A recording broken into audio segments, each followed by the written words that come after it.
안녕하세요. 오늘은 개영배에 대해서 말씀드리려고 합니다.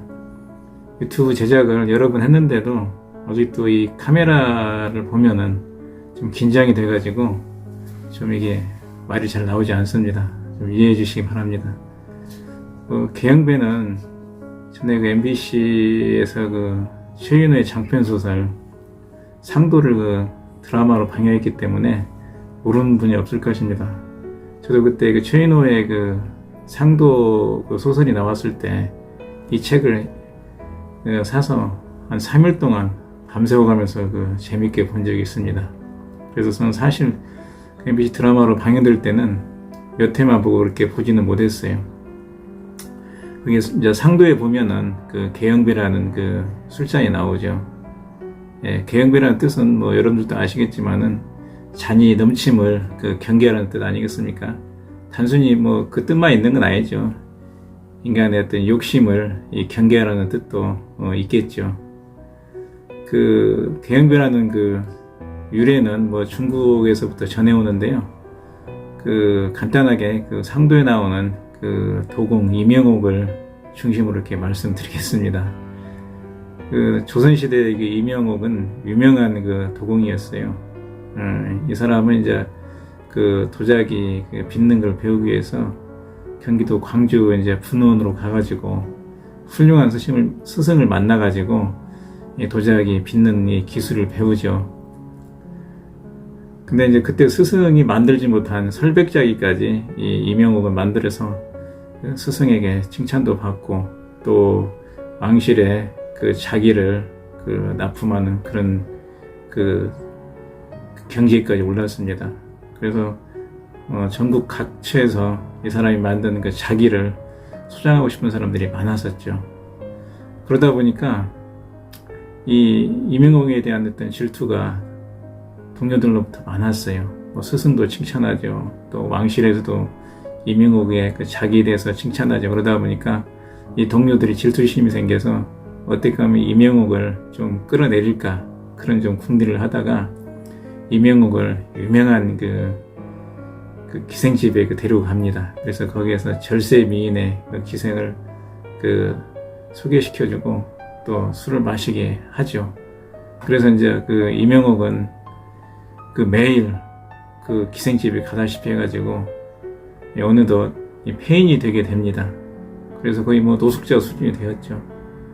이명옥은 어느 날 이제 새벽 달빛을 바라보면서 자신이 지금 이렇게 빠져있는 상황을 한탄을 합니다. 내가 어쩌다가 이런 지경에 이르렀을까?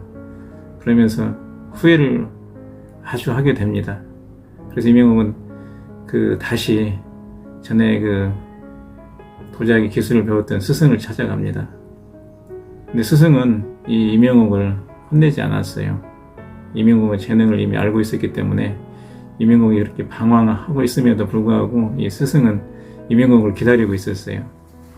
그래서 이명옥은 무릎을 꿇고 스승님, 제가 큰 잘못을 저질렀습니다. 앞으로는 절대 이런 일이 없겠습니다. 다시 한번 저를 받아주십시오 해서 다시 스승 밑에 이제 있게 됩니다.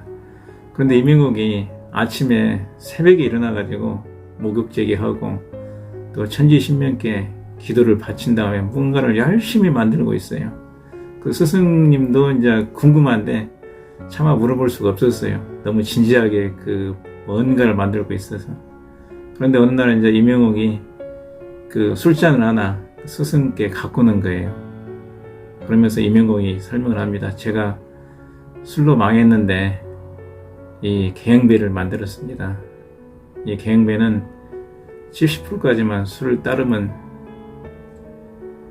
술이 있지만은 70%가 넘는 순간 이 잔에 술이 없어집니다. 그러면서 제가 이 술로 망했는데 좀 술잔이 넘치는 걸 경계하라는 뜻에서 개영배를 만들었습니다. 이렇게 하면서 스승께 이 잔을 바칩니다.